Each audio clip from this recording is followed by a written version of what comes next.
Hi, welcome back to First Aid with Jay, and today we'll be talking about shock. What is shock? Why is shock? How is shock? Okay, so shock basically is a medical emergency which can be caused by a lot of things. Some different ways for just right now could be like blood loss, or just like something serious happened and the person took a lot of damage. And remember that blood is the major transport mechanism in the body for oxygen and vital nutrients. And if your body is not supplying blood like it needs to be, then you could go into shock, and because you don't have that oxygen and those vital materials that your body needs. Medical shock is not the same thing as emotional shock. Let's just get that straight off. So emotional shock, like someone's not just like shocked and like, whoa, I just blown out of my mind. You're not gonna go into shock because you saw something crazy on TV, right? Yeah, so it's not the same thing. And it's not too hard to see that either. So the term shock refers to someone that's had a traumatic incident.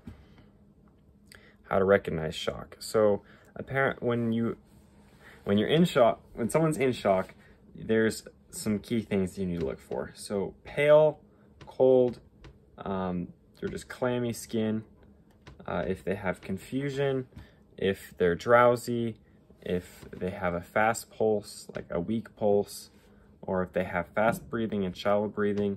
So all of these things are different ways that someone could be in shock. So just check for each one of those.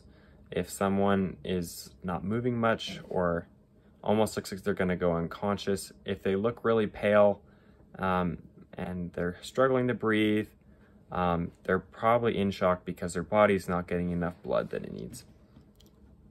And then first aid treatment for shock, when we're going over this, is if someone's suffering from shock, you should control any blood loss that they have. So first of all, recognize if they're bleeding or cut in any places.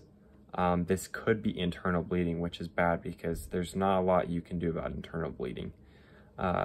So if there's any external bleeding, stop the blood loss, and that's the first step. Make sure to lie them down and raise their legs if possible, so that the blood that's in their legs will flow through their legs, and more of it will go to the more vital parts of your body that actually need the blood. And then give the person that's casualty, make sure that they're in a stable condition so they're not cold. Someone could go into shock from falling into a freezing lake, for example.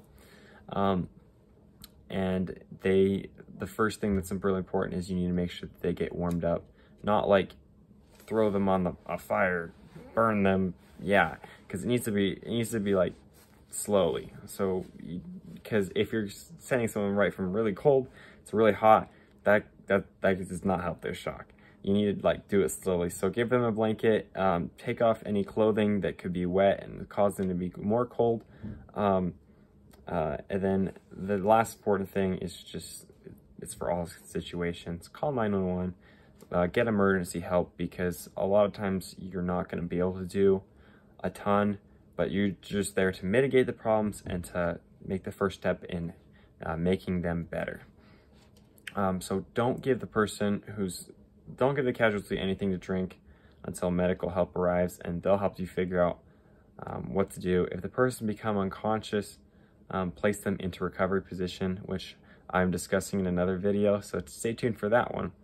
And if they stop breathing, be ready to commence CPR, because a lot of people in shock do need CPR. So that's all we have for today on shock. And thanks so much for tuning in, and see you guys next video. Thanks for tuning in with First Aid with Jay.